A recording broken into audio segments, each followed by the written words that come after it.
Donc bonjour à tous, aujourd'hui une vidéo pour reprendre le vocabulaire indispensable sur l'expression des caractères héréditaires. Tout d'abord, les êtres vivants, il faut se rappeler qu'ils sont définis par leur caractère observable, ce que vous voyez, et dont il existe des variations. Pour être plus simple, ici un exemple, vous voyez que le caractère qu'on peut observer sur cette photo, c'est la couleur de la fleur, et il en existe plusieurs variations, comme par exemple la première est violette, la deuxième est rose clair, la troisième est rose foncé. Certains de ces caractères vont être héréditaires. Si vous prenez les chiens ici, vous voyez un arbre généalogique de chiens. On a la mère qui a une couleur plutôt marron, qui a transmis sa couleur à son chiot, d'accord? On voit que le chiot a aussi du blanc et du marron comme la mère, mais on voit que pour d'autres caractères, par exemple si on prend la forme des oreilles, le père va être responsable de l'allure de la forme des oreilles du chiot, d'accord? Donc ces caractères qui sont transmis de génération en génération sont héréditaires. On a des variations qui vont être aussi héréditaires. À l'opposé, on peut avoir certains caractères qui vont être influencés par l'environnement. Vous prenez ici par exemple la forme de l'arbre. On voit que deux arbres bien droits vont donner naissance à des arbres qui sont penchés. Et ces arbres penchés sont liés en fait au sens du vent. Ils penchent dans le sens du vent. Donc on voit bien ici que la forme de l'arbre, qui pourrait être un caractère, est influencée par l'environnement. Et si vous regardez la génération suivante, vous voyez que deux arbres penchés donnent un arbre droit.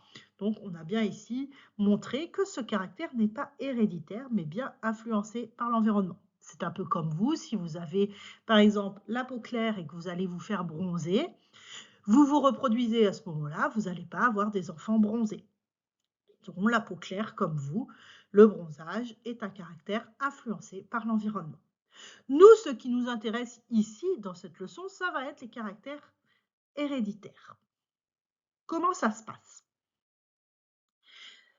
L'information qui est responsable de l'expression de nos caractères, c'est ce qu'on appelle l'information génétique. Vous avez vu au collège que cette information génétique, elle est située dans le noyau des cellules, elle est portée par des éléments qu'on appelle des chromosomes, qui sont des catalogues, en quelque sorte, de gènes, et que tout ceci, c'est porté par la molécule d'ADN. Si on s'intéresse un petit peu plus aux gènes, qu'est-ce que c'est? En effet, comment un même gène peut être à l'origine de différentes versions du caractère que vous pouvez voir? Par exemple, la couleur des poils tout à l'heure. Ce qui se passe, c'est que sur un chromosome, on a un morceau de l'ADN à un emplacement donné qui contient toujours le même caractère héréditaire. Je vous l'ai dit, un chromosome, c'est un catalogue de gènes.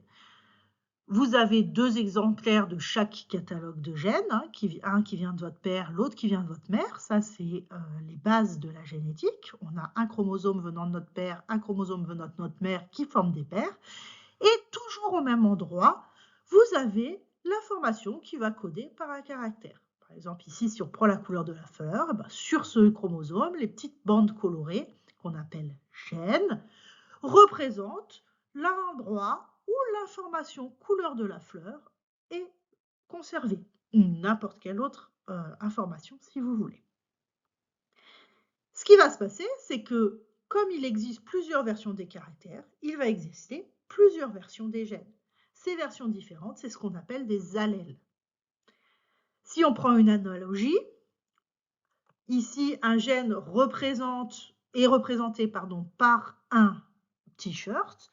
On voit qu'un même t-shirt, votre t-shirt Nike préféré par exemple, il peut être porté et il peut exister sous plusieurs couleurs. Vous pouvez le commander en plusieurs couleurs.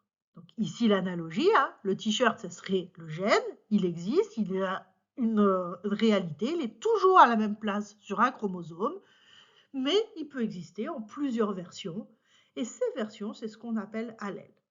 La combinaison des versions que vous portez venue de votre père et venue de votre mère va déterminer la version que l'on observera, le caractère que vous allez développer par la suite.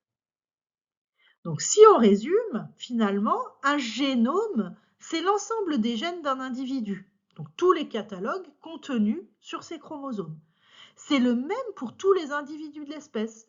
Si on prend l'être humain, par exemple, vous pouvez posséder tous un gène couleur des yeux, un gène couleur de la peau, un gène groupe sanguin, mais ces gènes, ils vont exister ensuite sous des versions différentes.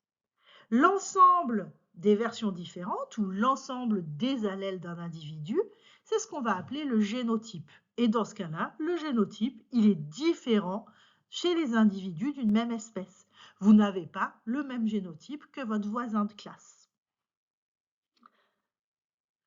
Le phénotype, quant à lui, c'est ce que vous voyez. C'est à la limite le plus accessible. Quand vous regardez quelqu'un, le phénotype, ça va être les versions observables. Par exemple, quelle est la couleur de ses yeux, quelle est la couleur de sa peau, etc.